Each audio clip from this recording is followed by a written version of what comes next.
हाँ बिल्कुल, जनरली हम लोग पासवर्ड्स ऐसे रखते हैं जो शायद हमें इजीली याद रह जाए, अपनी कन्वीनियंस के हिसाब से हम लोग यूज़ कर लेते हैं, लेकिन उसमें सिक्योर सेफ्टी थोड़ी सी कम है।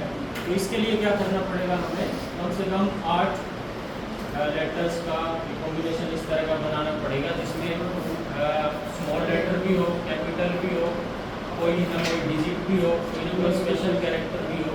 जैसे आप लोग नेट बैंकिंग अगर आप लोग करते हैं तो उसमें आपसे मांगते हैं अल्फा न्यूमेरिक पासवर्ड मांगते हैं, स्ट्रॉन्ग जो पासवर्ड होता है वो उसी तरह का पासवर्ड हम लोग यूज़ करें।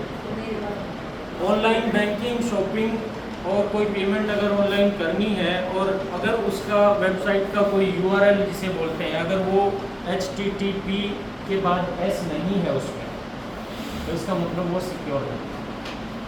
जनरली हमारा ध्यान इसमें नहीं जाता, बहुत शातिर लोग जो होते हैं वो बिल्कुल एज इट इज़ दिखने वाली वेबसाइट मिनटों में तैयार कर देते हैं और हमें लगता है कि वही लोगो है, वही सरकारी सारी चीज़ें हैं और उसके हिसाब से ये बिल्कुल ठीक लगती है और हम उसको क्लिक कर लेते हैं, कहीं ना कहीं जानकारी के अभाव में। HTTP खाली है, S होना जरूरी है, तो सिक्योर है, वो कंपेरेटिवली सिक्योर मानी जाती है। S नहीं है तो सिक्योर नहीं। हाँ सिक्योर है। और इसके अलावा एक ग्रीन एड्रेस बार भी आती है और सिक्योरिटी का सर्टिफिकेट भी आता है। अगर आप उसको पूरा नीचे तक स्क्रॉल करेंगे, थोड़ा सा और एक्सप्लोर करेंगे तो सिक्योरिटी का एक सर्टिफिकेट भी डालती है कंपनी, ऑथेंटिक, उसको भी चेक करना चाहिए। और अलग अलग ट्रांजैक्शन मान लो हम लोग करते हैं तो उसके लिए सेम पासवर्ड नहीं रखना चाहिए।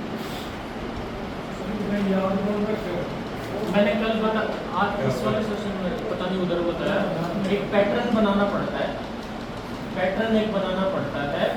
उसके लिए ये ज़रूरी है कि आप उस पैटर्न को याद रखें। अगर आप नेट बैंकिंग का कोई बना रहे हो तो उसमें बैंक का नाम डाल दो, अगर आप किसी और चीज़ पे बना रहे हो तो वही पैटर्न रखते हुए, जैसे मेरे सारे हैं जितने भी पासवर्ड्स हैं, चाहे वो इसका मेल का है या जितने भी आपने सॉफ्टवेयर जो डाउनलोड करने हैं, जिस पर रजिस्ट्रेशन किया उसके सारे पासवर्ड्स हैं, और ईमेल्स के हैं, या हम सैलरी जो निकलती है हमारी इंट्रा हरियाणा, और भी बहुत सारी चीज़ें हैं, सबका एक पैटर्न बनाना पड़ेगा सर। याद तो नहीं रह पाएंगे लेकिन अगर पैटर्न ध्यान में रहेगा तो याद आ जाएगा। इसके अलावा पर्सनल और ऑफिशियल पर्पस के लिए एक सेम ईमेल ना रखें, पर्सनल अलग बना लें और आपकी जो प्रोफेशनल